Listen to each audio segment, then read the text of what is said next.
Amen. Gloire à Dieu. Wow. Wow. Formidable, man. Alléluia.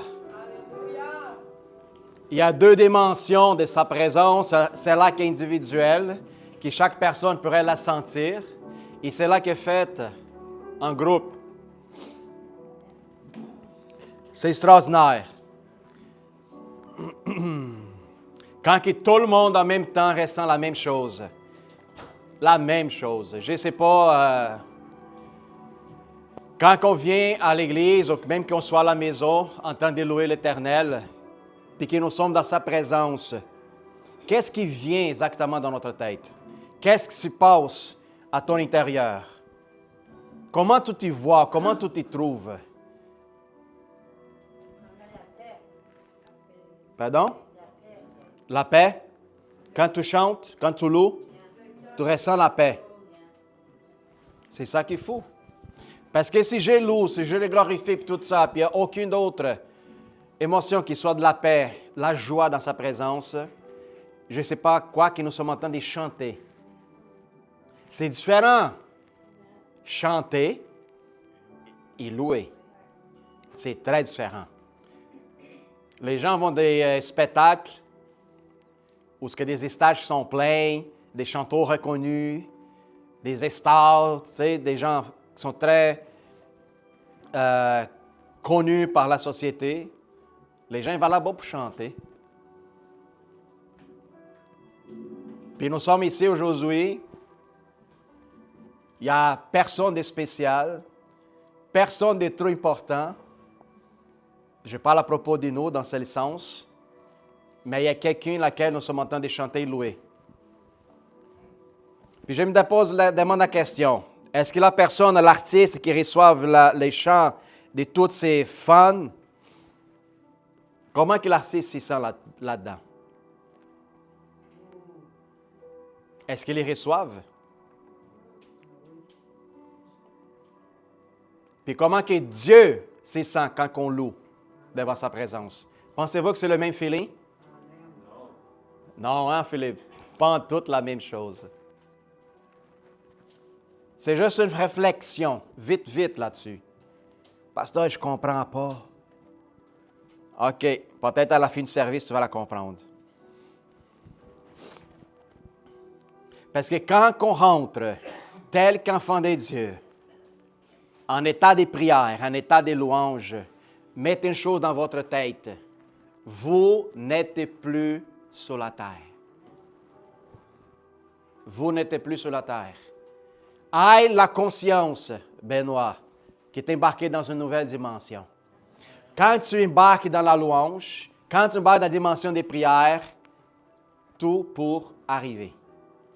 Tout est possible. Il n'y en a pas de limite.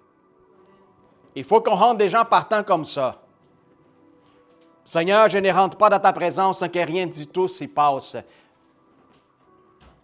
Il faut que je sens, il faut que j'observe, il faut que les downloads soient faits à quelque part. Les downloads des formations, un mot, un message, une parole, une vision.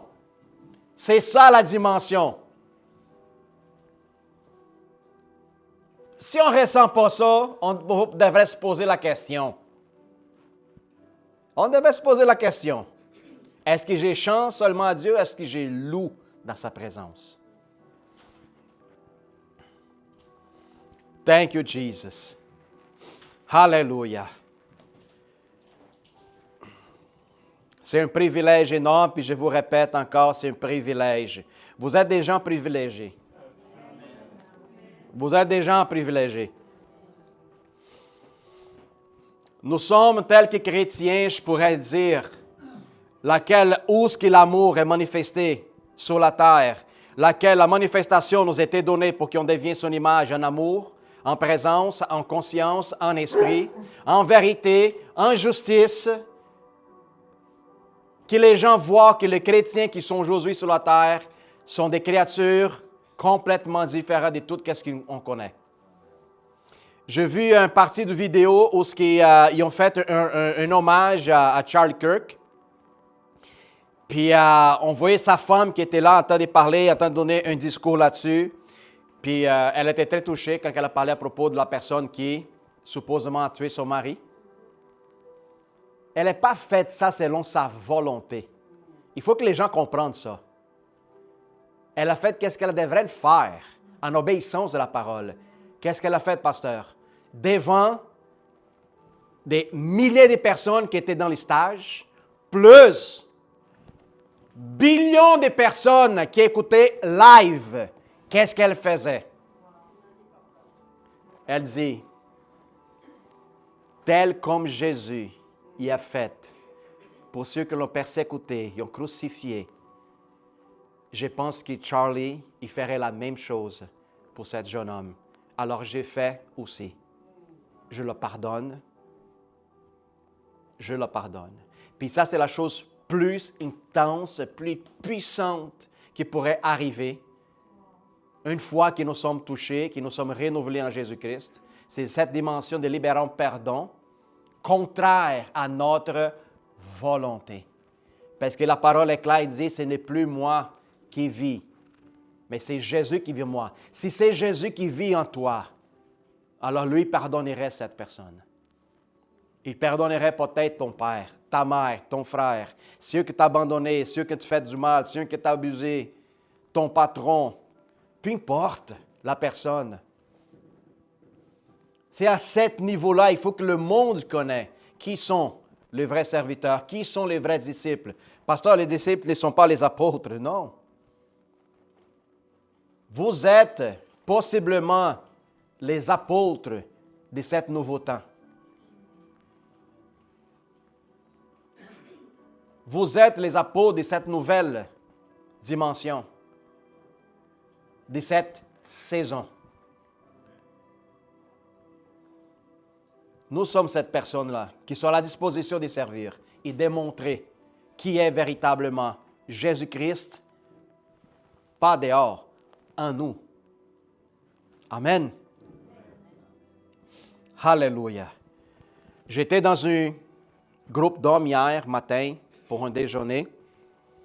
Puis il y avait un de nos frères qui avait complètement la difficulté à accepter le fait que les musulmans ils font tellement d'atrocités dans le monde. En train de dire religion dit paix. C'est une religion pacifique, mais par contre, c'est la religion qui fait plus des atrocités dans le monde. L'islam. Puis on voit, est clair, si tu ouvres n'importe quelle nouvelle qui concerne Irak, Iran, Syrie, Égypte et tous les autres pays du Milieu-Orient, on voit les atrocités qui se passent à cause d'une idéologie.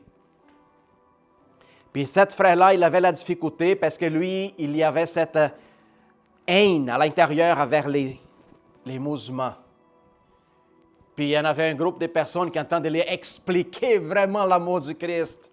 On a parlé à propos de ce que Benoît dit, qu'il y a bien du musulman qui reçoivent la visitation du Christ dans leur chambre, sans que personne prêche.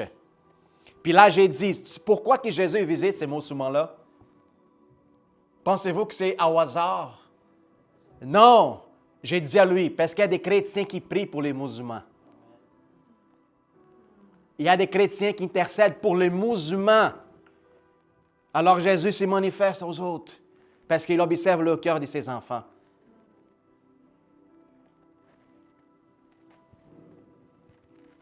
Puis d'autres choses que le Saint-Esprit m'avait parlé pour transmettre les messages à lui, c'est que, je l'ai dit, t'inquiète avec les conflits qui se passent entre Israël et Palestine. Oui, il y a beaucoup de morts, il y a beaucoup de gens, des innocents, j'ai dit. T'inquiète avec les conflits qui se passent entre Russie et l'Ukraine. Merci. Oui, c'est pas mal. T'inquiète avec les conflits qui se passent à telle place, à telle place. Oui, non, ça ne se passe pas. Il y a beaucoup de gens, des innocents. Puis j'ai dit, tu penses-tu que Jésus s'inquiète beaucoup avec ces conflits externes? J'ai dit à lui, nope. Mais comment ça? Il ne voit pas ce qui se passe dans le monde. Ils ne voient pas qu'est-ce qui est bien des gens qui se font perdre la vie, puis blablabla. Ils essaient de se justifier. Puis j'ai dit, calme-toi. Tu vois-tu ta réaction? Oui, mais c'est normal. J'ai dit, oui, qu'est-ce qu'on ressent? Ce n'est pas censé nous affecter. Puis j'ai dit, tous les conflits qui passent dans le monde, Jésus veut résoudre un conflit qui est encore plus grand que celui que tu vois dehors. Quoi d'autre, Jésus? À l'intérieur de toi. Et tu n'es jamais prêt à écouter ça dans sa vie. Si toi n'es pas capable de résoudre les conflits à l'intérieur de toi, comment tu t'inquiètes pour le conflit dehors? Si tu n'es même pas encore été capable de solutionner ton conflit intérieur, de contenir tes émotions, de contenir tes douleurs à toi-même. Comment tu veux résoudre des conflits externes? Si les plus grandes, c'est justement cela à l'intérieur de toi. Ton cœur. Il a regardé, il a baissé sa tête, il dit, j'ai jamais pensé à ça. C'est vrai. Jésus n'est jamais venu pour conquérir le monde externe. Il est venu pour conquérir le monde intérieur de l'homme. Parce que c'est là, à partir du moment que tu trouves paix à l'intérieur, la paix extérieure, elle est plus facile de gérer et administrer. Pourquoi? C'est la dimension laquelle tu deviens inébranlable. C'est qu'est-ce qu'on a lu vendredi passé? En 2 Pierre 3. Une paix que l'homme ne peut pas conquérir à l'extérieur. J'essaie de faire la paix dehors. Par contre, je trouve une confusion à l'intérieur. Ça, ce n'est pas des dieux. L'homme religieux, c'est ça qu'il fait. Il essaie de mettre une forme extérieure pour donner l'impression qu'il y a une paix à l'intérieur. Ça, c'est faux. Puis on sait très bien comment on est capable de savoir si quelqu'un vit d'une paix intérieure. C'est comment? À travers de quoi? Fruit.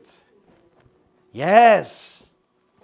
C'est comme Jésus l'a dit, la seule façon d'identifier un arbre, dans tout son aspect, dimension, de toute sa grandeur, c'est juste à travers des fruits. Point final.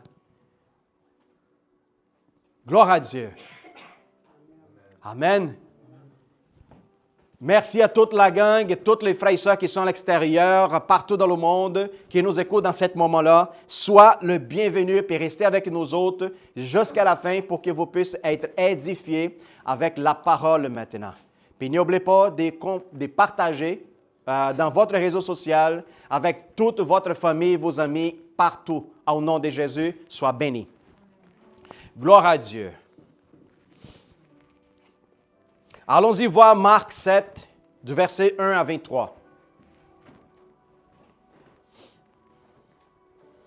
Il y a pas mal du monde qui sont en vacances, profitent encore des restants de l'été, l'automne. C'est bien, mais je vais te dire une chose, ce message est pour toi. Et pour toi, parce qu'avant, elle a été donnée pour moi. Alors, je vous partage. Thank you, Jesus. Il fait un peu chaud ici. Oui, le feu de l'esprit.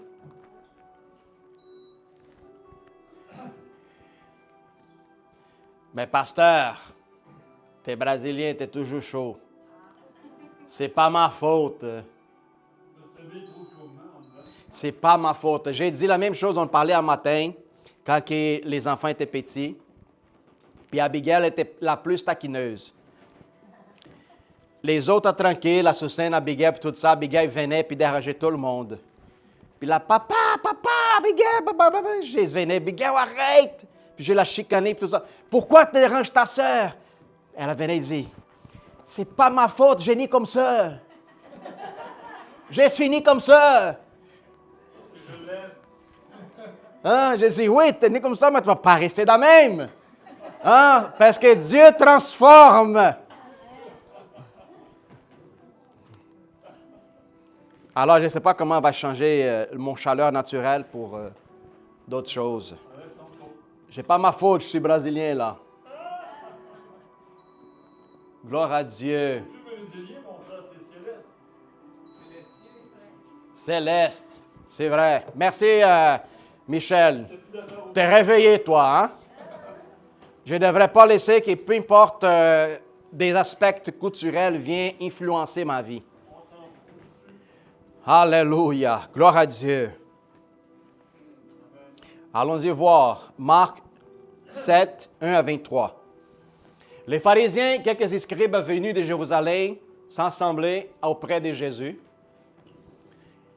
Ils virent quelques-uns de ses disciples prendre leur repas avec des mains impures, c'est-à-dire non lavées. Est-ce que tout le monde a lavé la main avant de rentrer ici? Oui, sûrement. Les pharisiens, en tous les Juifs, ne mangeaient pas sans être lavés soigneusement les mains, conformément à la tradition des anciennes. Et quand ils reviennent de la place publique, ils ne mangent qu'après d'être purifiés. Ils ont encore beaucoup d'autres observances traditionnelles comme le lavage des coupes, des cruches, des vases, des reins et même du lit. Et les pharisiens, les scribes lui demandaient, « Pourquoi tes disciples ne suivent-ils pas la tradition des anciens, mais prenaient-ils leur repas avec des mains impures? » Jésus leur répondit, « Hypocrite, Ésaïe bien prophétisé sur vous. Aussi qu'il écrit, « Ce peuple m'honore avec les lèvres, mais son cœur est éloigné de moi. » C'est en vain qu'il m'honore en donnant ces préceptes qui sont des commandements des hommes. Connaissez-vous la Bible des hommes, à part de la Bible de Dieu? Il y en avait une. Il y en avait une. Vous abandonnez le commandement de Dieu et vous observez l'attraction des hommes. 9. Il leur dit encore, vous anéantissez fort bien les commandements de Dieu pour garder votre tradition. Dieu, prendre un break, c'est nous qui prenons la relève. Car Moïse a dit, honorez ton père et ta mère, et celui qui maudira son père et sa mère sera puni 10 morts. Mais vous dites, si un homme dit à son père ou sa mère, c'est donc j'aurai pu t'assister et corban, c'est-à-dire une offrande à Dieu. Vous ne laisserez plus rien faire pour son père ou pour sa mère, annulant aussi la parole de Dieu par votre tradition que vous avez établie, et vous faites beaucoup d'autres choses semblables. Ensuite, ayant de nouveau appelé à la foule à lui, il lui dit, « Écoutez-moi tous et comprenez. Il n'est hors de l'homme rien qui entrant en lui puisse s'essuyer, mais c'est ce qui sort de l'homme que c'est qui les suit. Si quelqu'un a des oreilles, regarde ton frère à côté, vérifie ses des oreilles. Hein? Il y a des oreilles? Fais attention parce qu'il y en a bien qui sont présentes, mais les attentes sont absentes, sont bouchées. Puis ça, c'est quelque chose de très fréquent que le Seigneur il répétait souvent. OK? Très souvent. Qui attendent, qu'est-ce qu'ils attendent? Lorsqu'il faut rentrer dans la maison, loin de la foule des disciples, il interrogeait sur cette parole. Parabole. Il leur dit, vous aussi, êtes-vous donc sans intelligence? Si je dis ça à quelqu'un à l'église, la personne ne vient plus. J'ai dit, man, parfois ils sont très touchés, les chrétiens. Malheureusement, bon Dieu. Hein? Une fois, Saint-Sébastien passait 15 jours sans parler avec moi, parce que j'ai parlé de sa barbichette. Ne comprenez-vous pas que rien de ce qui est dehors entre dans l'homme ne peut l'essuyer? Tout, qu'est-ce qu'extérieur, ne peut pas contaminer l'homme. Quand Dieu dit tout, il ne met pas exception à quoi qu'il s'assoit. D'accord? Car cela n'entre pas dans son cœur, mais dans son ventre, puis va dans les lieux secrets qui purifient tous les aliments. Il dit encore, ce qui sort de l'homme, c'est ce qui suit l'homme. Ce n'est pas qui rentre, c'est qu'est-ce qui sort. Important de savoir puis suivre les lignes des pensées que nous sommes en train de former là. Car c'est du dedans, c'est du cœur de l'homme que sortaient les mauvaises pensées, les adultères, l'impudicité, le meurtre, le vol, la cupidité, la méchanceté, la fraude, le dérèglement, le regard envieux, les calomnies, l'orgueil, la folie. Toutes ces choses mauvaises sortent du dedans et suivent l'homme. Alléluia. Gloire à Dieu.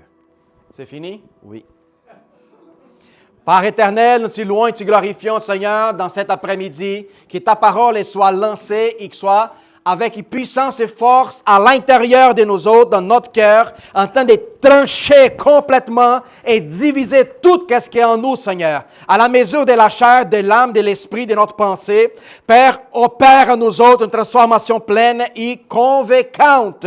Saint-Esprit, enlève tous les blocages, tout ce qui empêche, Seigneur, toutes les sortes de confusions mentales et spirituelles, au nom de Jésus. Qu'on puisse, Seigneur, absorber ta nourriture qui est les aliments et spirituels, qu'on puisse, Seigneur, digérer, Seigneur, et avoir le profit à 100% de ce que tu nous donnes. Merci infiniment, Seigneur, pour le privilège d'à travers de ton esprit pouvoir discerner, recevoir, se nourrir et retourner, Seigneur, à donner tout ce qu'on a besoin.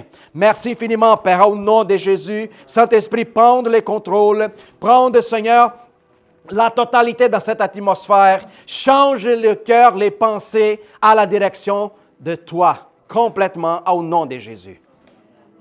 Amen. Thank you, Lord.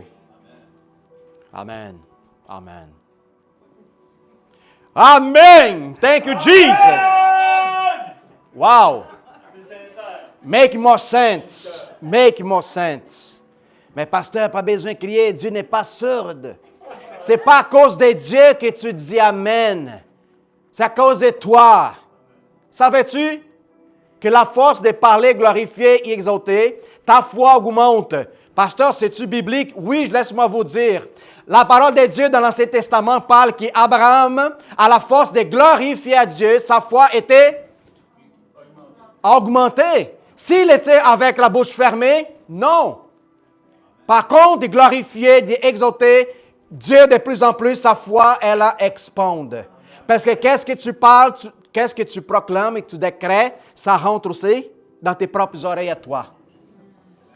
Alors, quand tu parles, tu fais comme ça. Oui, c'est pour ça que j'ai dit, Jésus dit, ceux qui ont des oreilles, attendent.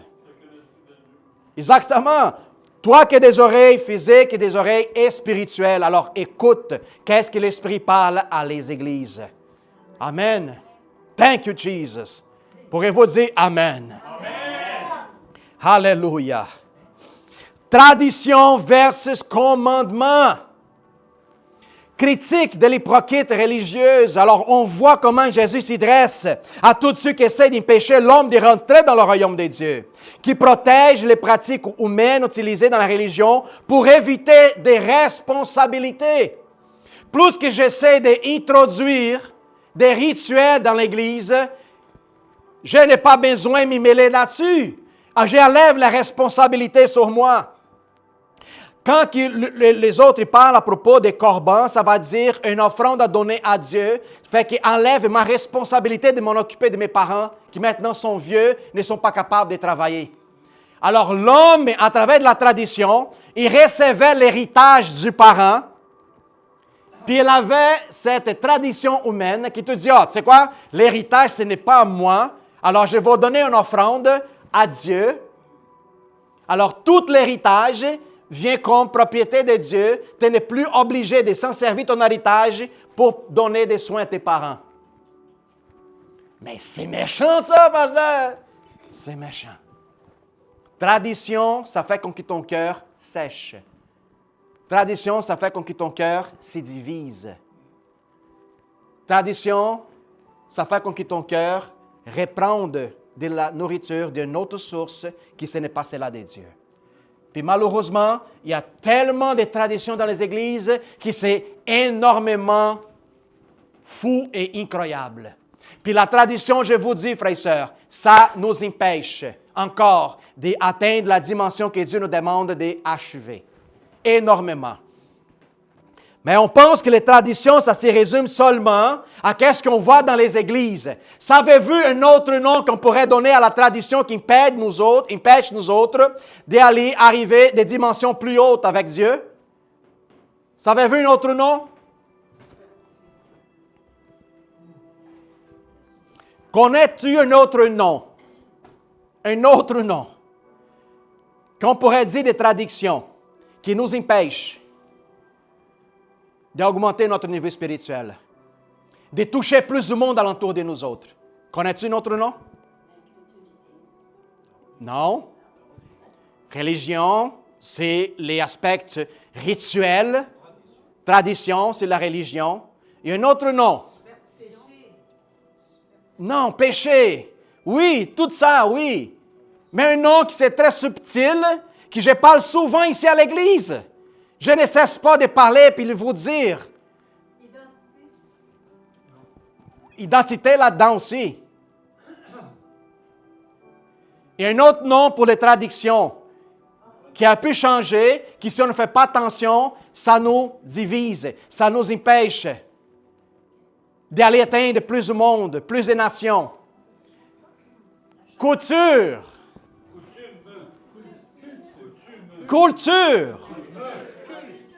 Pas coutume. Culture. Come on. La couture.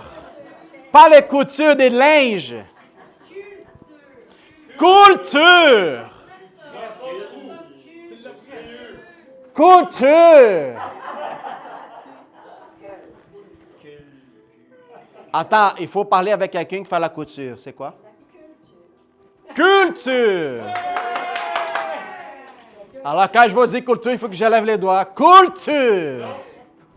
La culture de l'homme qui est imposée en toi sans que tu saches depuis que tu es enfant. C'est pour ça que nous nommons, nous autres, aujourd'hui, telle de nation. Je suis du Brésil, tu es du Québec, des autres sont des Italiens, des Américains, des Arabes, des Juifs et toutes sortes de choses.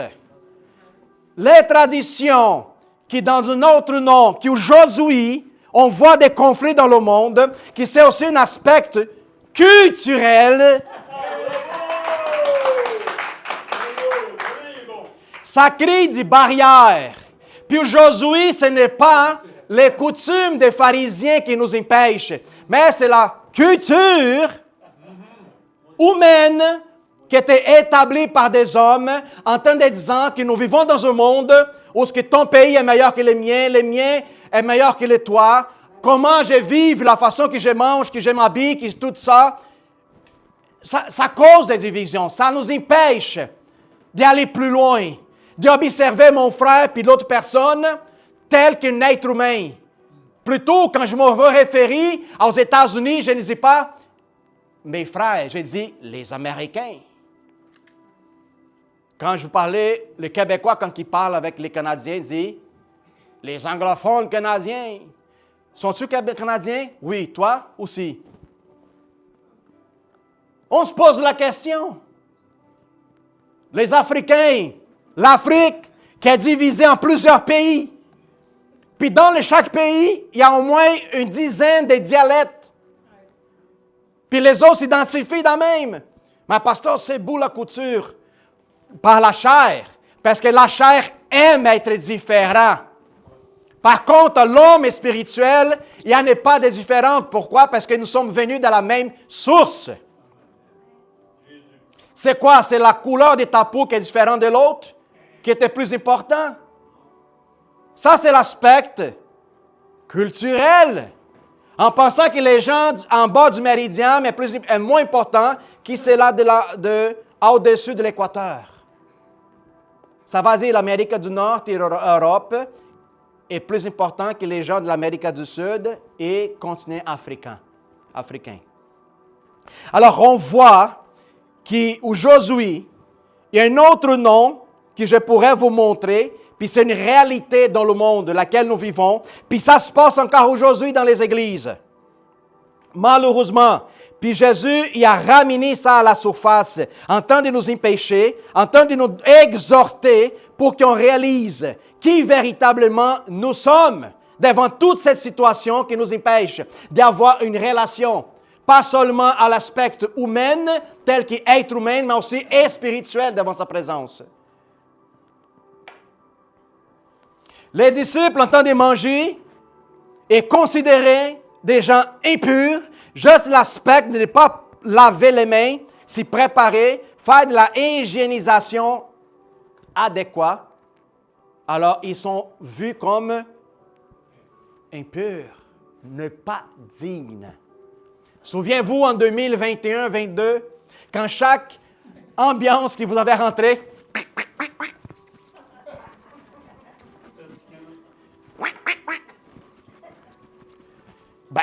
fais attention, là, si tu ne laves pas ta main, tu ne rentres pas, là. Tu es malade, tu n'es pas considéré un d'une autre, tu es impur, tu es contaminé, là. C'est-tu différent? Non, pas du tout. C'est un aspect de contrôle et de manipulation. Ce n'est pas la Bible qui dit, ce n'est pas le Torah qui les instruit, mais c'est tradition humaine qui empêche une classe plus bas, parce que dans le temps du Christ, ce n'est pas tout le monde qui avait l'accès à l'eau. Qu'est-ce qui s'est causé? Une division sociale énorme et grande. Si toi, tu es faim, il n'y en a pas de l'eau à manger, il faut que tu attends quelqu'un qui te ramène de l'eau, il faut que tu ailles très loin pour te laver avant que tu manges. On dit, pasteur, mais c'est pas mal ridicule une affaire de même, puis oui, c'est ridicule dans le temps, puis c'est aussi ridicule encore aujourd'hui, puis ça s'y répète. Aujourd'hui, ce n'est pas question de laver la main. C'est de où est-ce que tu viens? Qui es-tu? C'est quoi ta culture? C'est quoi tes coutumes? Aujourd'hui, c'est ça dans la tête des hommes, c'est la tête de plusieurs chrétiens, qu'on voit une division qui s'installe. Puis je vous dis, nous sommes dans un aspect des combats, pas les combats externes, mais plutôt un combat intérieur. Dans les églises.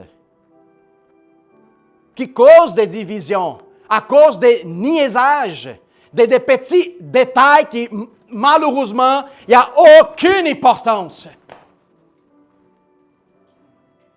Si j'ai fait quoi que ce soit ici sur la terre qui m'empêche d'avoir une relation avec mon frère, ici, comment je veux être l'endurer quand nous serons dans les lieux célestes? Par l'éternité. Ici, là, c'est une préparation pour que toute cette chaîne qui nous attache à des divisions, des couleurs sociales, culturelles, ou peu importe, ça tombe tout complètement par terre. Ce n'est pas à cause que ton frère a des petits yeux, des grands yeux, des yeux d'un même. Oui, qu'ils soient asiatiques, ou que leurs cheveux ils grandissent par en haut, les tiens grandissent par en bas. Quelle importance ça nous donne aujourd'hui. Mais malheureusement, on ne parle pas, mais c'est un fait existentiel. Je vous dis pourquoi. Parce qu'il y en a plus d'églises culturelles à Montréal que des églises multiculturelles.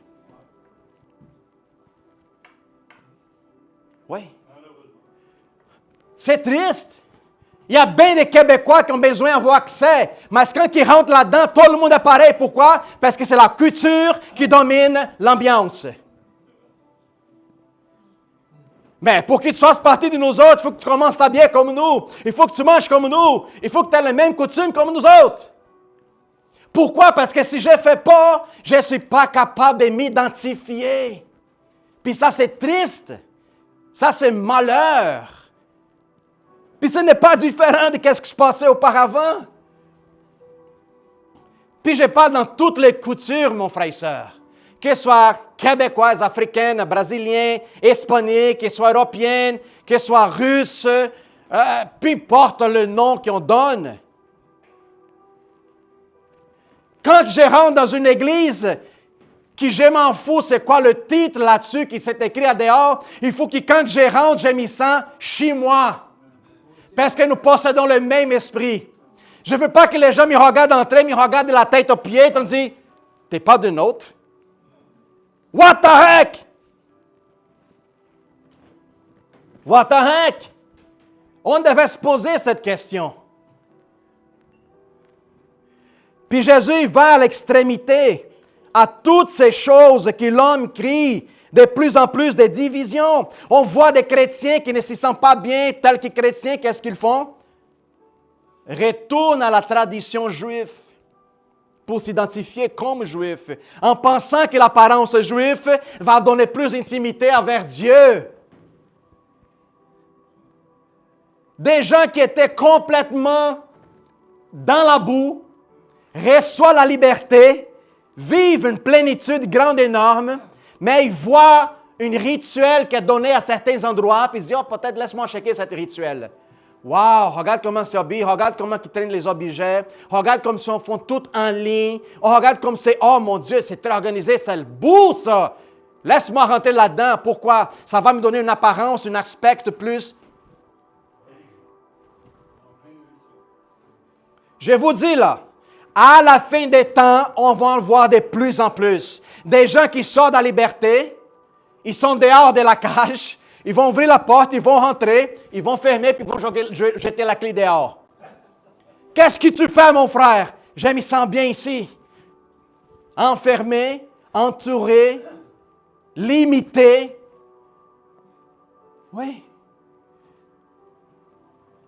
Puis malheureusement, c'est ça qu'on voit, sans vouloir parler mal de l'Église catholique, tous les catholiques là-dessus. Quand on observe tout l'aspect traditionnel, oui, pasteur, mais toute une signification. Ça donne quoi, toute cette signification symbolique qui t'expose partout dans le mur, partout dans l'autel, sur toi, si l'amour n'est pas là? Ça donne quoi, cet aspect symbolique? Dieu veut s'en fiche de qu'est-ce que tu portes. Il sonde le cœur, il vérifie à l'intérieur, il cherche les boubous, des dents qui est exposé à l'extérieur. Il s'en fiche de tous les restants, car tout ce qui est fait est bon. Tout à l'extérieur est bon. Dieu ne s'inquiète pas qu'est-ce qui est dehors de toi. Dieu s'inquiète qu'est-ce qui peut sortir de ton intérieur. Cérémonie, cérémonie, cérémonie, forme, façon de les faire. Oh, c'est pas correct, c'est bébé, oh, c'est pas ci, c'est pas ça, c'est pas ça. Oui, il faut qu'on mette un fin à toutes ces affaires-là. Avoir un peu d'organisation est correct, mais dis à cause que toi, tu n'es pas fait selon comment on avait déterminé pour le faire, tu es moins de valeur que les autres. On cherche à se justifier à toutes les règles qu'on essaie d'imposer.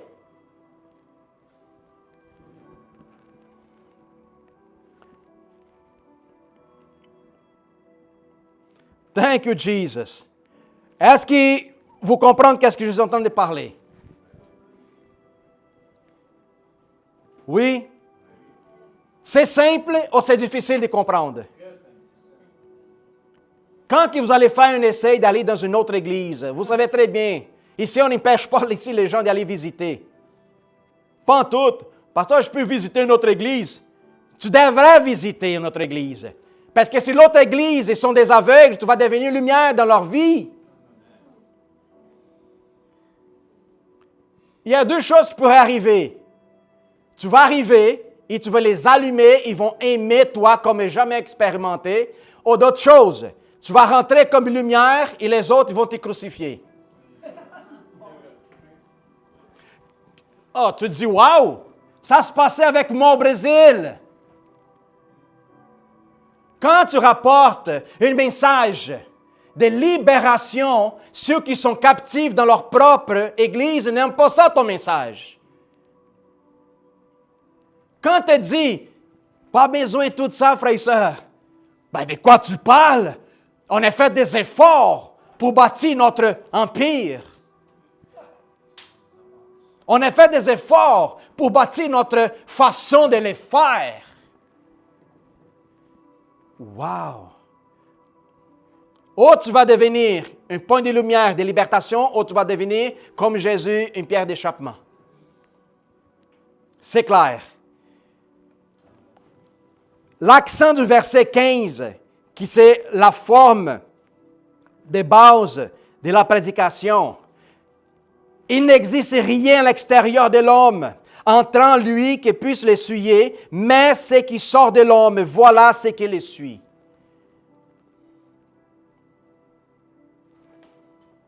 Simple. On ferme la Bible, on s'en va à la maison. Puis ça finit la prédication. Puis ça, c'est la base de ce que nous sommes en train de lire ici aujourd'hui. Puis on s'inquiète avec le dehors. Pourquoi? Parce qu'à l'intérieur, personne ne les voit. Tu peux laisser à terre. À l'intérieur, personne n'est capable de voir qu'est-ce qui se passe. Alors, laisse-moi m'inquiéter avec dehors, comment qu'on fait, comment qu'on arrange, comment qu'on prépare. Laisse-moi préparer tout dehors. Mais en dedans, j'ai beaucoup de la misère, j'ai beaucoup de la difficulté. Je n'arrive pas tout le temps. Je n'ai pas une discipline, je n'ai pas un compromis. Je ne prends pas les choses au sérieux, mais laisse-moi juste préparer dehors pour que les gens pensent que je suis engagé, que je suis dedans, que je suis dans le compromis. Toujours, frères et sœurs, reviens, que tout ce que les gens y font, revient à une seule chose. Laisse-moi le fruit que ça va donner. Laisse-moi voir le fruit que ça va donner.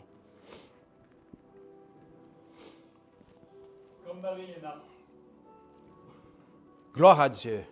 On devrait observer, prendre du temps, prendre du recul à bien des choses avant de vouloir évaluer, juger, parler, condamner, accuser ou quoi que ce soit. Évaluation, observation. C'est très important. Jésus vient de dire pourquoi que vous changez la tradition que vous avez établie pour vous-même et vous mettez la parole de Dieu à part, de côté, pour vouloir suivre votre propre compréhension et votre entendement, vos traditions. Où est-ce que Dieu est présent en Israël? Il n'y a pas de place pour Dieu en Israël. Pourquoi? Parce que l'homme a pris la place. Puis tout ce que l'homme ramène comme tradition, savez-vous qu'ils sont en train de nourrir? L'ego. L'ego. Tout ce qu'on impose comme obstacle pour empêcher qui que ce soit d'accéder au royaume, l'héritage, le salut, ou tout ce qui est disponible, c'est ton ego, c'est mon ego. Parce que Dieu sait faire le travail mieux que nous autres. Non, mais il faut que tu fasses de la même, mais c'est pourquoi. C'est pour ça, frères et sœurs, je vous dis une chose. Il y a tellement de règlements que les gens, parfois, ils essaient de mettre dans des gens que les autres même ne sont pas capables de comprendre ou même pas vivre.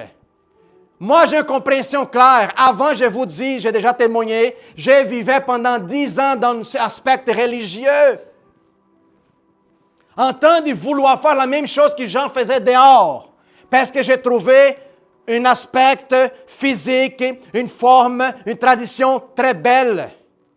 Puis je voulais imiter et faire la même chose, sans questionner même pas Dieu. Qu'est-ce que j'ai fait en train de faire, mon Seigneur? Quand on parle à propos des malédictions, quand on parle à propos des curses, malédictions, au niveau de l'infirmité, au niveau du salut même, au niveau de délivrance. Je vous dis, j'ai vu presque tout alentour de moi. qu'il soit ici au Canada, aux États-Unis, au Brésil, en Afrique, en Europe même, j'ai vu des choses, puis je vous dis une chose. Quel fruit a porté tout ça? Quel fruit a porté? Zéro. Zéro. Alors, tu sais quoi? Dieu me parle. Fais les choses plus simples. Parce que chaque fois que l'homme essaie d'imposer quoi que ce soit devant moi, il m'empêche d'agir. Je n'ai pas venu pour rendre l'Évangile difficile, mais le plus accessible possible et facile, que même un enfant est capable de venir imposer la main sur un malade et la personne est guérie. Un enfant qui n'a pas la compréhension de la Bible, ne comprend pas les commandements, un enfant qui n'a pas de tradition, un enfant qui n'est pas soumis à des autorités humaines plutôt que cela de Dieu, mais un enfant qui seulement dans la position de l'amour dit que Dieu te bénisse, qu'il soit guéri au nom de Jésus, puis pour la personne elle est guérie. C'est dans cette simplicité, dans cet amour que les démons s'y soumettent. Pourquoi? C'est dans la pas représentation de l'homme, comment je m'habille, comment je fais les choses. Non, c'est dans la position que je me positionne devant lui qui fait toute la différence. Ce n'est pas la répétition de mots, ce n'est pas la grande prière que je fais de 1h30, 30 minutes, 45 minutes qui change. Non, c'est toujours ton cœur, la position, comment tu te verses, comment tu te donnes devant lui, qui fait toute la différence. Alors, je répète, puis je parle à toutes les églises. Ne laisse pas que la culture régionale de ton pays, de ta nation, personnelle, t'empêche d'aller plus loin. Oui, mais tu sais, dans mon pays, on fait de même. M'excuse. T'es changé de pays, t'es changé de planète, t'es changé de royaume, t'es changé de dimension. Mets ton pays, ta nation, tout ça à part. C'est fou. J'adore le barbecue brésilien. Mais ça ne va jamais m'empêcher à quoi que ce soit des fois dans ma vie. Quand qui concerne aller visiter du monde, qu'il soit mangé ou ne pas mangé dans la maison de quelqu'un, je ne veux pas demander, est-ce qu'il va y avoir un barbecue chez toi? Du bœuf brésilien bien brûlé. Bien brûlé, comme charbon. Non, pas du tout. Il faut que je mette tous ces aspects à part. Complètement. Quand on vient de dire, ce n'est plus moi. Quand tu dis, ce n'est plus moi, tout ce qui te concerne à propos de toi ne doit plus exister. Si tu dis, c'est maintenant Jésus qui vit en moi, qui opère et qui fait toutes les choses, en quel pays Jésus est présentement? Hein? En toutes les nations. Jésus ne dit pas « je suis juif ». Il est venu dans la nation d'Israël pour qu'accomplisse la prophétie. Il y a bien du monde qui, à cause que Jésus est né en Israël, en Jérusalem, il pense qu'il est devenu juif, s'il va identifier avec lui. Il y a tellement de chrétiens qui s'y trompent, man, à cause d'un aspect traditionnel, une forme. Puis ça arrive encore aujourd'hui, puis Jésus l'a réprimé à tous ceux qui reculaient dans le temps pour vivre une forme religieuse qui empêche l'homme d'accéder au royaume. Ce n'est plus qu'une importance qu'est-ce qui se passe dehors de vous autres. C'est justement qu'est-ce que vous allez dire, parler, proclamer, décréter sur la vie d'un autre. L'essence immédiate, Jésus enseigne, c'est qui rentre dans le corps.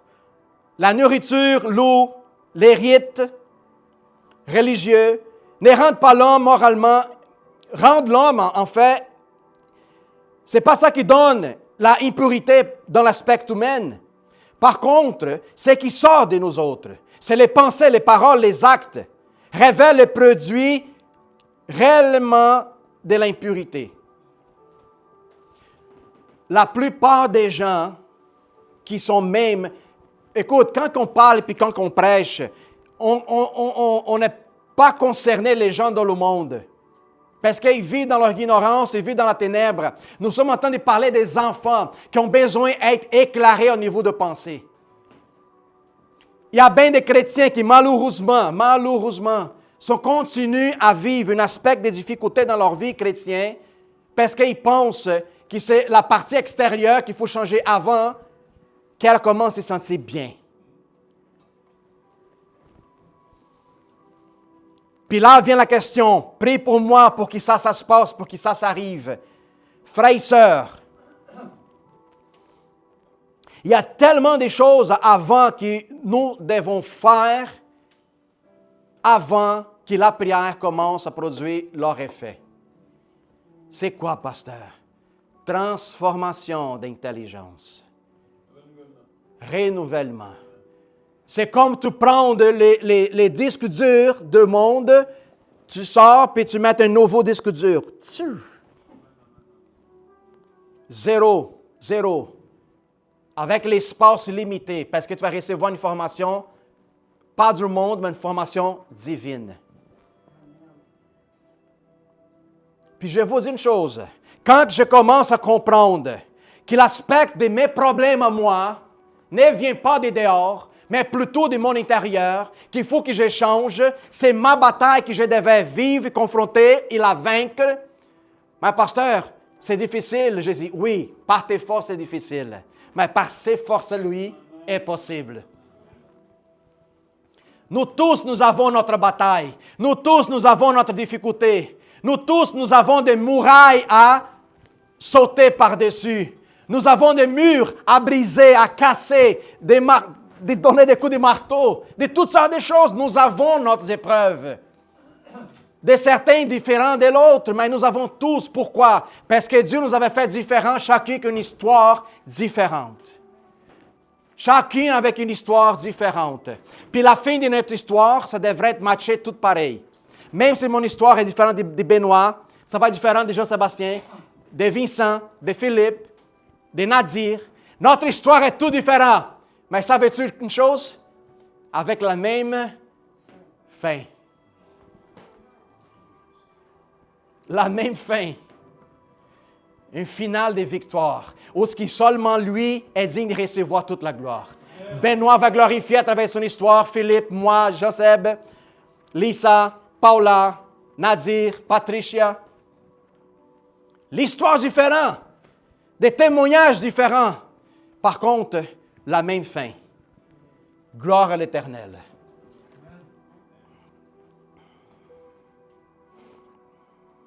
Ça me fait mal de voir au cœur que les gens sont plus importants et plus inquiets avec l'aspect extérieur que c'est là qui produit à l'intérieur de chacune. Jésus liste ce qui sort du cœur mauvais, c'est les pensées. Il sort la liste. Observez bien. Est-ce que tout ce que je vous donne, vous trouvez ça à l'extérieur ou à l'intérieur? Une pensée, mauvaise pensée, immoralité, vol, meurtre, adultère, convoitise, orgueil, etc. Ce sont là les vraies sources des souillures. Tout ce que nous sommes en train d'observer et de lire, ça ne se trouve pas dehors. Ça se trouve à l'intérieur. Car si tes yeux sont mauvais, tout ton cœur est mauvais. Alors ce n'est pas la façon comment l'aspect extérieur en train de passer devant toi, c'est la façon comment tu la vois. Comme tu la vois. Si on commence à appliquer la parole de Dieu dans notre vie, qui la parole dit, qui ne soupçonne pas le mal, on va changer beaucoup de choses déjà en partant. Ne pas juger, ne pas condamner sans avant évaluer, sans vouloir observer puis voir le mal déjà installé, sans même avant de s'informer qu'est-ce qui se passe. Le Seigneur nous recommande, si Abigail vient parler à propos de sa sœur, je ne veux pas prendre sa part à elle. Je dis, OK, merci pour l'information. Je vais m'informer avec l'autre. Qu'est-ce qui se passait? Pourquoi? Parce que, indépendant de ce qu'elle parle, je ne soupçonnerai pas le mal avec l'autre avant que je parle. C'est simple. Puis on devrait faire ça avec tout dans notre vie. Hey Benoît, as-tu entendu parler qu'est-ce que Jean-Sébastien l'a fait? Non, non, non, raconte. Benoît est tellement curieux. Il dit, non, dites-moi, dites-moi. Puis qu'est-ce qu'il va penser? Si son cœur n'est pas purifié. Si Benoît est seulement prendre la confiance dans les aspects externes. Lui, il va tomber tout de suite dans le piège de Satan. Parce que s'il prend la confiance de ce qui se passe dehors, plutôt qu'écouter la voix de Dieu dans l'intérieur de son cœur, lui va juger, préjuger Jean-Sébastien avant de s'informer c'est quoi la vraie cause. Puis ça arrive tellement, tellement dans les églises, énormément. C'est pour ça qu'on voit tellement de gens, ils disent, ben les églises, ça fait 15 ans, je ne veux rien savoir, les églises.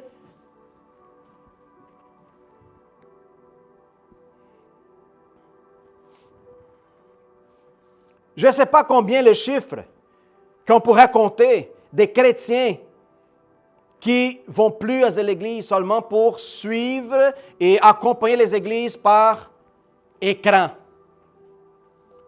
J'ai aucune idée, je n'ai jamais fait une recherche de même. Combien de chrétiens qui font juste suivre le ministère ou les églises juste sur l'Internet? Aucun contact social, fraternel, physique. Zéro. Comment on pourrait dire que le fer aiguise le fer? Si moi, je ne me sens jamais confortable dans l'église, où est-ce que je m'en vais? Si je me sens inconfortable avec Jean-Sébastien qui parle quelque chose à propos de moi, dans la vision de vouloir m'aider, m'exhorter pour que je devienne meilleur, comment qu'on veut changer? Dites-moi. La seule personne capable d'observer comment tu es vraiment, ce n'est pas toi. C'est les gens alentour de toi. Mais si je suis à la maison tout seul, en arrière d'un écran, je vais trouver, moi, la personne plus sainte possible, un Dieu. Pourquoi? Parce que personne ne pourrait parler de moi.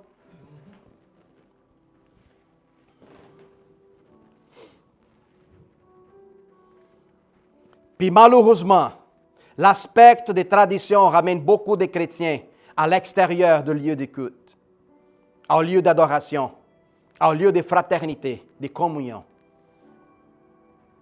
Combien de personnes qui sont attachées, sont emprisonnées dans leur propre maison parce qu'ils ont peur de sortir, ils ont peur de l'humanité. 3 points essentiels que je vous donne. Les contrôles externes ne résolvent pas les problèmes du cœur.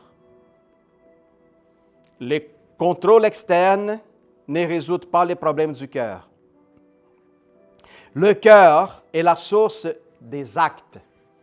La façon comme la personne va agir, tu pourras voir certainement, c'est ça qu'est-ce qu'elle pense à l'intérieur de son cœur. Tout ce que nous avons observé, c'est tout ça qu'est-ce qui va sortir. Les vrais critères est le caractère et non l'apparence. Pas l'apparence, le caractère. C'est ça qui va sortir. Personne ne pourrait nous tromper pendant longtemps. Si la personne est capable de mentir et se cacher en arrière d'une carapace, elle peut essayer plusieurs fois, mais elle ne va pas résister longtemps. Je pourrais vous dire, à un moment donné, tous les masques finissent pour tomber. Pourquoi? Parce que la mensonge, elle ne peut pas résister à la vérité. Ça, c'est sûr certain. J'ai certains exemples à vous donner. C'est comme la source et la rivière. C'est la source où ce que l'eau naît. Si la source elle est polluée, toute la rivière, elle est polluée. Si la source de ton cœur est impure, tous les restants de ton cœur, ça va devenir pur. Les jardins et la racine. Si les racines sont mauvaises, les plantes seront aussi mauvaises. Comme l'encre et les papiers. Ce qui sort laisse une marque indélébile. Tu peux prendre une feuille complètement blanche et tu vas écrire quelque chose là-dessus. Puis là, tu m'as demandé, tu dis, ah, j'ai me trompé. Tu vas prendre une efface, tu essaies de l'effacer, mais je vous dis une chose. Tu ne seras pas capable de l'effacer à 100%. Parce que la marque du crayon va être là, la soulure du graffiti va être là. La même chose quand on lance des paroles envers quelqu'un. Une fois que la parole elle est sortie, elle ne retournera pas sans produire son effet. Qu'il soit malédiction ou qu'il soit bénédiction. Alors, fais attention à ce que tu dis à ta sœur, à ta mère, à ton père, à ton frère, à ton boss, à ton patron, à toi-même. Exactement. Il y a tellement, merci Nadia, parce qu'il y a tellement de gens qui parlent plus mal à propos de soi. Mais pasteur, je parle mal à rien des personnes. Wow, ça c'est formidable. Puis à propos de toi, combien de mal tu parles? Ah, j'ai jamais pensé à ça. Souvent. Comment c'est important? Il y a tellement de gens qui se réveillent eux-mêmes, mais il n'y a pas besoin que les gens le fassent.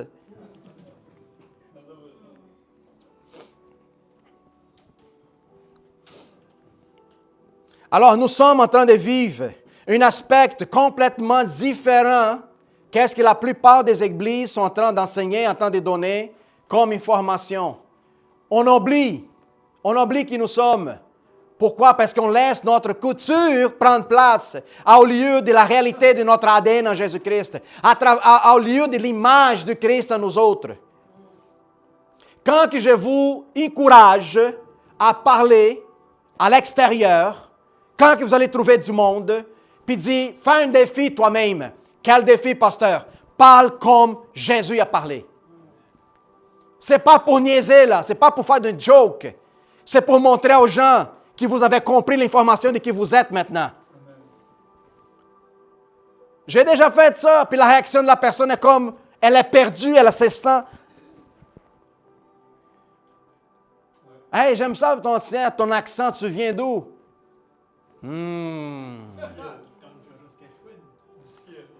Je suis céleste. Non, je pense que tu as mal compris la question. Tu viens d'où? Ben, j'ai bien compris la question, je viens d'en haut. Comment d'en haut? Tu habites dans une montagne? Non, je viens d'un lieu très haut. Puis la personne se questionne, elle se pose la question. Puis il pense que c'est une arrogance. Si tu parles ça à un chrétien qui est ton frère, tu dis, je viens de la place où Jésus habite, les autres vont te dire, tu penses que tu es qui? Savez-vous pourquoi je vous dis? Parce que c'est ça que j'ai entendu au Brésil. Tout prendre pour qui, toi? Quand j'ai dit qu'à travers ces meurtrissures, nous sommes guéris. Quand les gens y ont vu devant leurs yeux des gens guéris devant leurs yeux, ils ont venu me poser la question, tout prendre pour qui? Are you kidding me? Oui.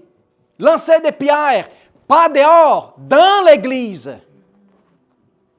Quand vous allez commencer à parler à propos de la même mot, à agir comme Jésus agit, vous allez voir si l'église où vous allez rentrer, elle est véritable ou c'est juste une église d'apparence, forme et de tradition.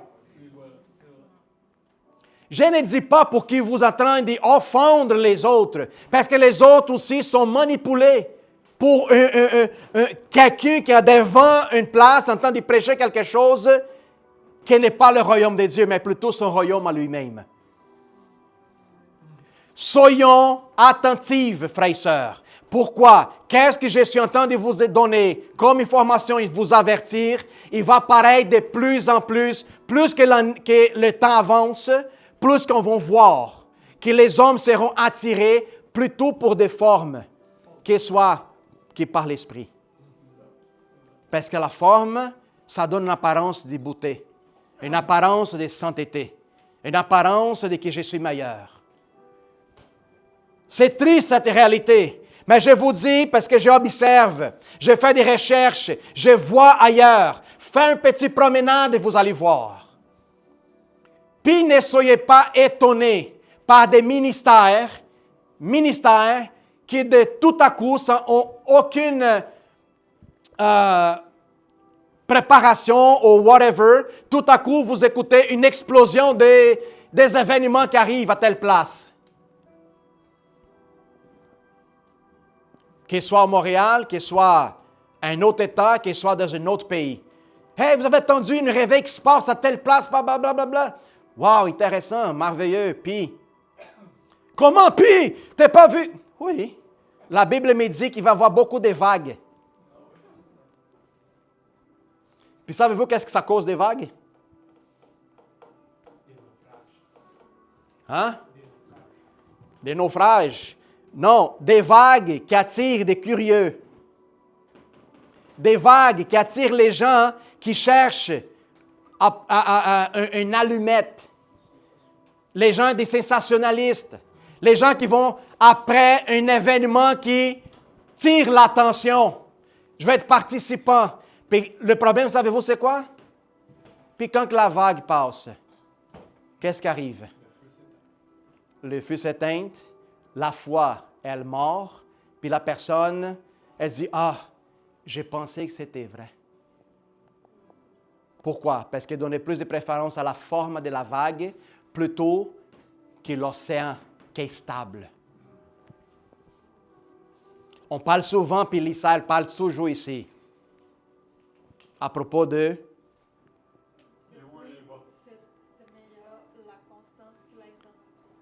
C'est mieux la constance. Où est-ce qu'on avance tranquillement, qu'il soit une intensité. Oh, nous sommes là, puis il disparaît tout à coup, personne n'attend de parler, puis hop, c'est fini. Puis sont les gens qui étaient là. C'est bon. Ah, c'est ça l'Évangile? Non. L'Évangile n'est pas un moment. L'Évangile est une permanence constante, forte, directe et stable, résistante, qui avance tranquillement, oui, mais ne recule jamais. C'est ça la différence. Puis j'ai dit, faisons attention à des vagues avec une apparence religieuse. Oui, pasteur, mais bien du monde qui ont prié, qui ont reçu la guérison. Il y a des gens qui prophétisent. Il y a des gens qui font ci. Formidable. Allez voir. Mais ne pense pas que ça, c'est tout.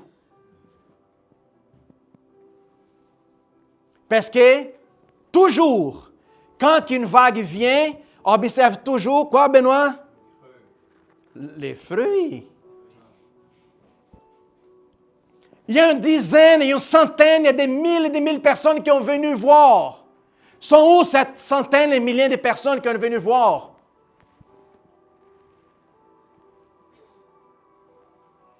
Je ne sais pas. On devait se poser la question.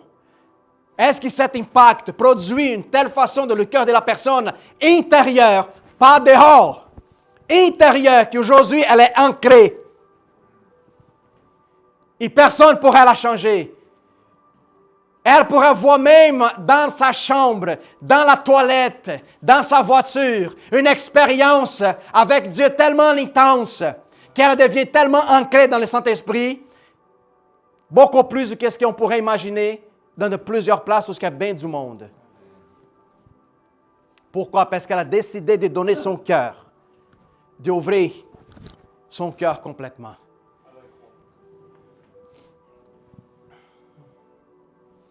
Corriger avec grâce, non par humiliation. La tradition va corriger. Ce n'est pas en train de donner un conseil pour que tu grandisses et que tu deviens encore plus à la forme du Christ. La tradition va prendre le verge. Il va te frapper sur le dos. Il va dire, t'as compris? Tu vas dire, j'ai compris quoi? Continue là-dedans. Sans te ramener une exhortation qui va te rapporter à une sanctification et un changement. La tradition, elle n'a pas l'intention de te faire changer, mais de te faire devenir esclave. Dans l'Église, évaluer les traditions, produit-elle l'amour et l'humilité? S'il ne produit pas l'amour et l'humilité, fouille-toi de là-dedans. Enseigner la sanctification intérieure. S'il ne sent pas les changements et la transformation puis les fruits de l'esprit en ta vie, fouille-toi de là. Ne pas juger sur les apparences externes. Je vous ramène aussi des 3 critères pour discerner des traditions et la vraie piété. Test biblique. Fais des tests bibliques. Est-ce que c'est conforme à la parole? Qu'est-ce qui est en train de se passer? Vérifiez les textes, vérifiez la Bible. De qu'est-ce qui est en train de se passer? C'est biblique. Deuxième, teste le fruit. Cela produit-il l'amour et justice? Troisième, teste aussi des libertés. Cela libère-t-il pour servir ou enferme-t-il dans les apparences? Il y a bien du monde énormément qui rapporte une apparence pour s'enfermer dans une tradition et devenir juste un membre infructif, sans fruit. Ça devient tout des social clubs. Une église pleine, mais personne qui travaille. On se pose la question, qu'est-ce qu'on fait? Ah, ben, je viens à l'église juste pour voir c'est quoi le nouveau veston du pasteur. Qu'est-ce qu'il porte? Ah, je vais venir voir pour la nouvelle coupe des cheveux des Sylvie. Ah, je vais venir voir parce que je veux savoir comment que ça se passe, le mariage des Nadia et Marie-Ève. Hein? Ça va bien, grâce à Dieu. Alléluia. Il y a des gens qui viennent comme ça pour savoir comment se passe la vie des gens. Ils ne sont pas intéressés à savoir comment que je vais faire pour grandir en Christ, comment je fais pour renouveler mon pensée, comment je m'identifie plus avec lui, puis je suis plus éloigné du monde. Non. C'est l'aspect de lecture que moi, je dois faire. Est-ce que ça nous libère pour servir ou nous enferme juste dans l'apparence?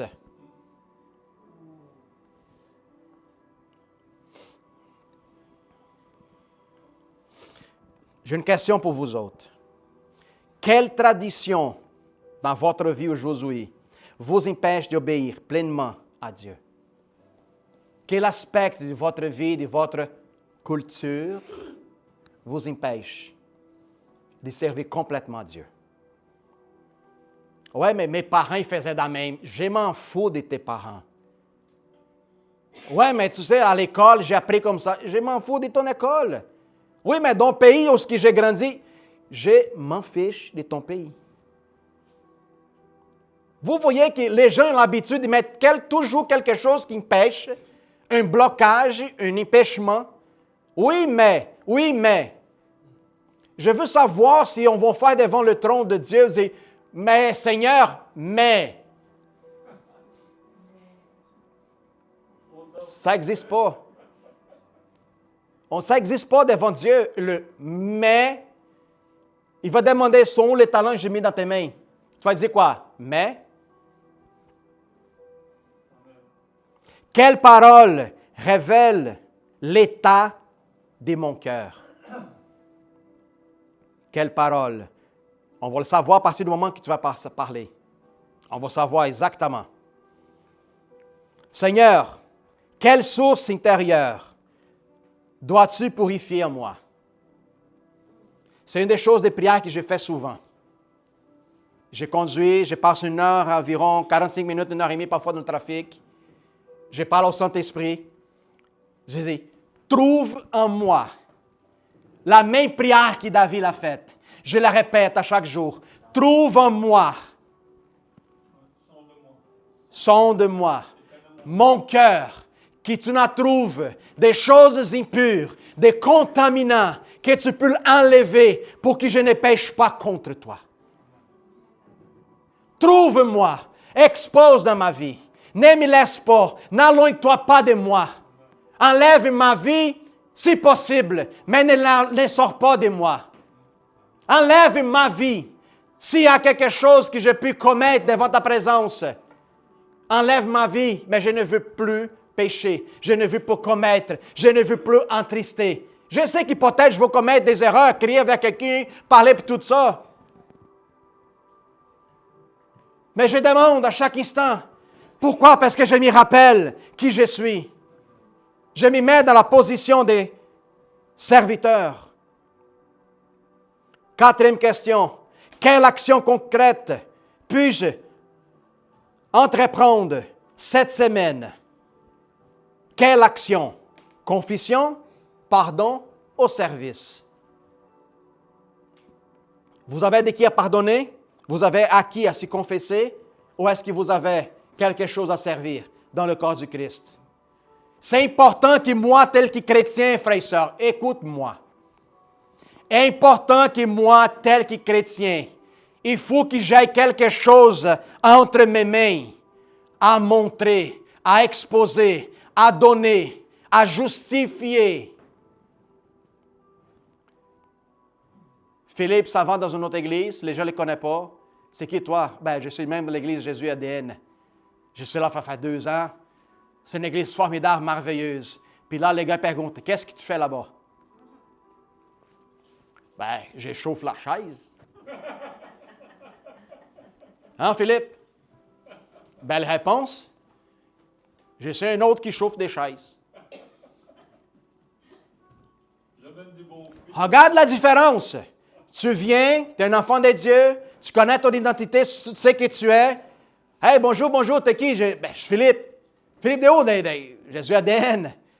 Ah, depuis longtemps que tu es là, ben, ça fait 2 ans, puis je suis là. Qu'est-ce que tu fais? Ben, moi, je suis responsable du temps. Moi, j'évangélise. Moi, je prends une responsabilité de qui je suis. Je suis partie du comité. Je suis responsable. J'ai une responsabilité. J'ai un appel de Dieu dans ma vie. Je travaille, je m'en occupe. Il y a des gens que je m'en occupe. J'évangélise. OK. Qu'est-ce que nous sommes en train de produire?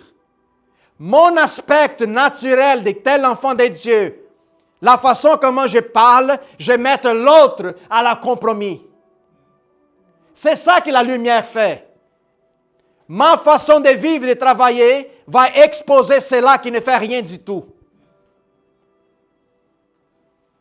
C'est pour ça l'importance.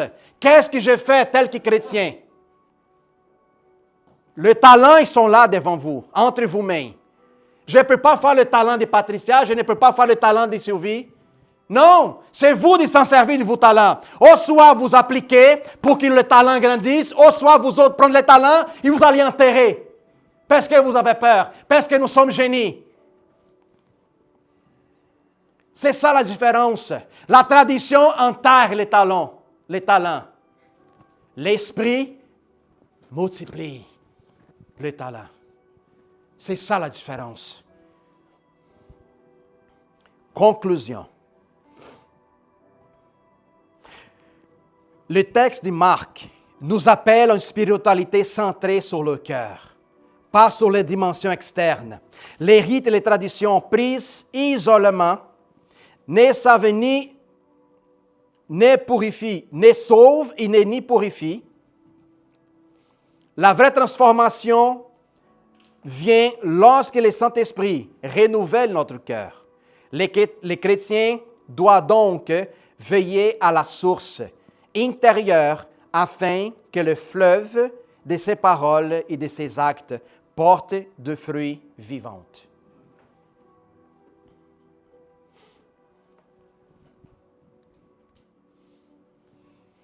Gloire à Dieu.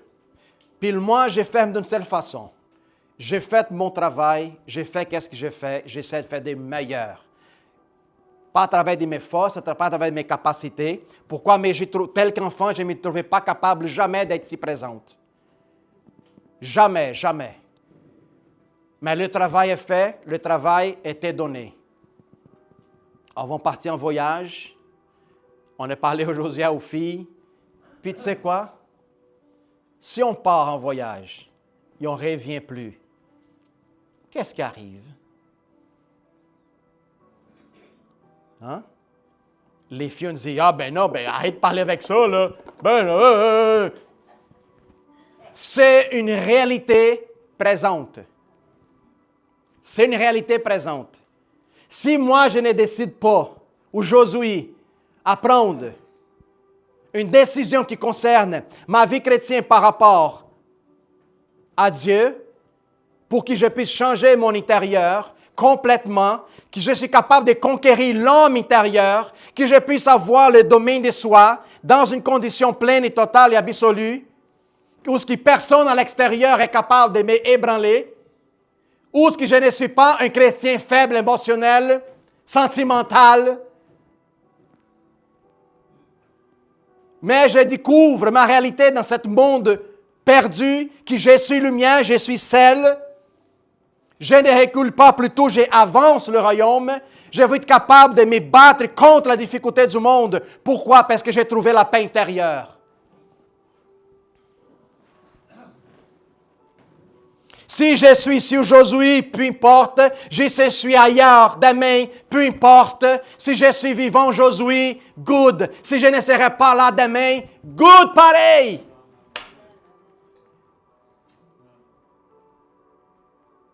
Good pareil. Les gens que nous voyons ici aujourd'hui, ça pourrait être pas là demain. Vous avez compris ça? Ça, c'est la réalité de l'homme sur la terre. Dieu parle plusieurs fois dans la Bible. Votre vie est comme la vapeur, comme les gazons, comme la plante. Elle vient, montre sa beauté, vient le soleil, frappe, elle la sèche, elle est morte. N'est pas plus que ça. Alors, c'est mieux que tu commences à vivre cette plénitude que Dieu nous donne aujourd'hui en totalité. Démontrer cette joie. C'est réveille-toi déjà en train de sourire.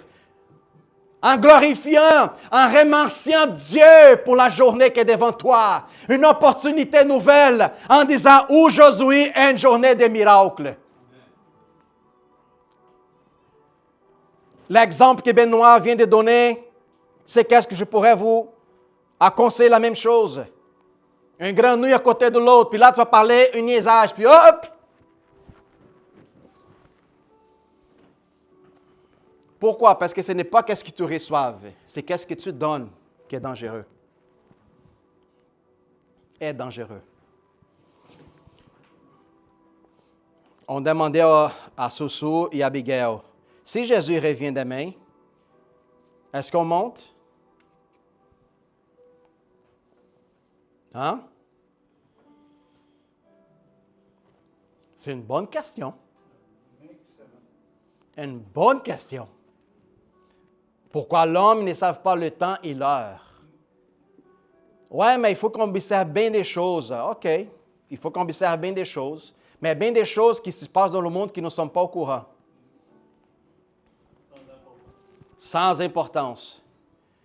Sans importance. Pourquoi? Je ne mets pas ma vision basée à des événements qui sont en train de nous montrer. Pourquoi? Les événements actuels, ça pourrait être trompeux. Il y a bien des choses que tu vas voir sur ton téléphone qui n'est pas pantoute réel. J'ai pu vous garantir. Pantoute réel. Je me souviens qu'il y a 6 ou 7 ans en arrière, oui, je voyais des déclarations de Barack Obama en train de dire que nous sommes en train d'entrer en guerre, puis mais après ça, le gars est apparu en train de dire que c'était juste une démonstration d'une intelligence artificielle qui fonctionnait. Mais je vous dis, était, écoute, d'une réalité extraordinaire. Puis c'est ça la forme que l'ennemi va tromper plusieurs chrétiens. Si toi, base, ne n'est pas placé de qu'est-ce que tu es en train de vivre à l'intérieur, basé en créant Jésus-Christ, si vous êtes basé à qu'est-ce que vous voyez comme forme externe, vous serez facilement trompé. Jésus dit, mon royaume ne se trouve pas dehors. Wanna look for me? Look at inside. Tu veux me trouver? Observe-toi. Cherche à l'intérieur. A une relation, une intimité. Allons devenir une seule, moi et toi. Thank you, Jesus. Parfois, quand ma femme parle avec moi, parfois, je la fais peur. Parce qu'elle me demande, qu'est-ce qui t'est préparé? Qu'est-ce qui t'est pensé? Qu'est-ce que tu trouves? Je dis, whatever. Qu'est-ce que tu planifies aujourd'hui ou demain? Ça pourrait changer de n'importe quelle manière. Qu'est-ce que tu prépares pour moi et toi, c'est correct. C'est correct. C'est correct, j'ai confiance. Je laisse y aller. J'ai d'autres choses à m'inquiéter dans ta tête. J'ai d'autres choses à faire. C'est comme ça qu'on travaille ensemble. Laisse-moi faire le travail que j'ai fait, puis je vais faire confiance à toi, de qu'est-ce qui t'occupe. Je vais faire confiance. Oui, mais ça, si ça arrive, pas grave, on adapte. On adapte. Ça montre qu'est-ce qu'il y a dedans. Parfois, je me fâche. Non, mais pourquoi? C'est quoi? Laisse faire. OK. C'est bon. On oublie ça. On avance. C'est comme ça. Parfois, je l'ai dit à elle, peut-être moi j'ai un problème. Moi. Pourquoi? Je dis, parfois je pense que moi je n'ai pas des sentiments. J'ai dit à elle aujourd'hui, c'est hier. On était au Harvey's. Je vous parler, OK? On était au Harvey's hier. Ça fait longtemps. J'étais avec les filles. On a été jouer les quilles. On a été jouer les quilles. Qui veut jouer les quilles ici à l'église? Bowling ou les quilles. On va escaduler ça. OK. Oui. Laisse-moi retourner. Si je viens du Brésil, laisse-moi retourner. Des affaires à l'intérieur. Puis on était avec les filles. J'ai joué avec Soussou, Abigail. Puis après ça, on était au Harvey's pour manger. Puis j'ai parlé avec Lee. J'ai dit, Mo, chérie, parfois, moi, je me trouve que moi, parfois, je n'ai pas de sentiments, je n'ai pas d'émotions. Pourquoi je ne trouve pas ça normal? Puis j'ai ça parlé à elle, elle a dit, viche! Mais j'ai dit, pourquoi est-ce que Dieu m'a fait de cette façon? Est-ce qu'il est en train de me préparer pour ça? Puis je demande au Seigneur, je l'ai demandé hier dans ma place secrète, ma boîte. Seigneur, qu'est-ce qui se passe? C'est-tu normal? J'ai dit, puis là, Dieu parle de telle façon en train de dire, qu'est-ce que je t'ai montré en 2012? Puis j'ai dit, 2012? Oui. Puis je retourne en 2012, puis il me vient l'idée, puis le film passe dans ma tête. J'ai été fait connaître le pire de la situation que tu pouvais vivre dans ta vie pour que tu ne dépendes pas de ce que tu ressens, mais que tu places la confiance en moi. Puis je dis, OK. J'ai été faite forte, résistante, inébranlable. Tu as vu la capacité, la force de résister à l'épreuve, à la situation, quand ton bateau était temps de couler. Tu étais seul là-dedans. Tu pensais que tu étais seul. Mais moi, j'étais avec toi. J'étais avec toi. Puis m'est venue la scène où Pierre commence à marcher dans l'eau. Puis là, quand Pierre sort du bateau, puis commence à regarder Jésus, puis tout à coup, les vagues, les tempêtes viennent, Pierre, il dévie l'attention. Puis lui dit, autant que tu regardais dans le monde, ta faiblesse allait grandir. Mais à partir du moment quand tu commençais à me voir, c'est là où ta foi, elle a commencé à prendre forme, elle a commencé à remonter à la surface. À la surface. Puis là, je commençais à comprendre. Cette agressivité, je ne dirais pas une position, mais je parle on pourrait peut-être dire un zèle extraordinaire, une zèle forte, que parfois les gens se sentent offensés de la façon comment je parle, comment j'ai agir. Puis le Seigneur me dit, continue, parce que l'amour, j'ai déjà répété ça à vous autres. Parfois, premièrement, il te donne une claque sur la face, pour qu'après ça, tu comprennes. L'amour est comme une épée de deux tranches. Elle a pour pénétrer, elle a fait mal. Mais après ça, quand elle va diviser à l'intérieur de l'homme, enlever qu'est-ce qui est impur pour garder qu'est-ce qui est pur et sain, par là, personne va dire, pasteur, merci. Les gens que tu vas corriger, premièrement, ils vont t'offenser. Ils vont te frapper. Ils vont t'agresser. Ils vont parler mal de toi. Mais après, ils vont reconnaître. J'ai dit, est nécessaire premièrement souffrir? Il dit oui. C'est comme un chien qui est blessé, qui est frappé, qui est mis dehors de son foyer. Quand tu vas donner de l'aide, qu'est-ce qu'il fait avec toi?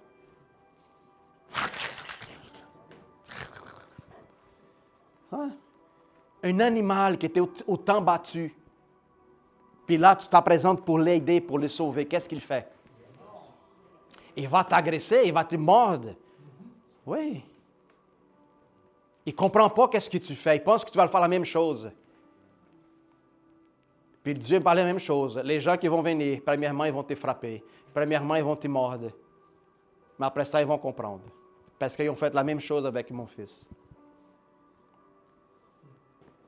Premièrement, ils ont crucifié pour qu'après, il apprenne la raison pour laquelle il est venu. Gloire à Dieu. Alors, frères, préparez vos dos pour sentir